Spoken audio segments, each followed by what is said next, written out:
England সিরিজে অসাধারণ পারফরম্যান্সের জন্য ভারতের নতুন টেস্ট অধিনায়ক শুভমান গিল জুলাই মাসের জন্য আইসিসির প্লেয়ার অব দ্য মান্থ নির্বাচিত হয়েছেন।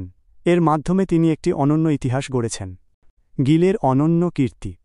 শুভমান গিল প্রথম পুরুষ ক্রিকেটার হিসেবে চতুর্থবারের মতো আইসিসির এই মাসিক সম্মান পেলেন। এর আগে তিনি 2023 সালের জানুয়ারি এবং সেপ্টেম্বর মাসে এবং 2025 সালের ফেব্রুয়ারি মাসে এই পুরস্কার জিতেছিলেন। মেয়েদের ক্রিকেটে অ্যাশ গার্ডনার এবং হেইলি ম্যাথিউজ 4 বার এই পুরস্কার জিতেছিলেন।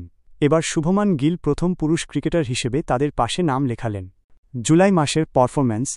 জুলাই মাসে ইংল্যান্ডের বিরুদ্ধে 5 ম্যাচের টেস্ট সিরিজের 3টি ম্যাচে গিল ব্যাট হাতে দারুণ পারফর্ম করেন। এই 3 টেস্টে তিনি মোট 567 রান করেন, যার ব্যাটিং গড় ছিল 94.50। এর মধ্যে একটি ডাবল সেঞ্চুরি এবং 2টি সেঞ্চুরিও রয়েছে।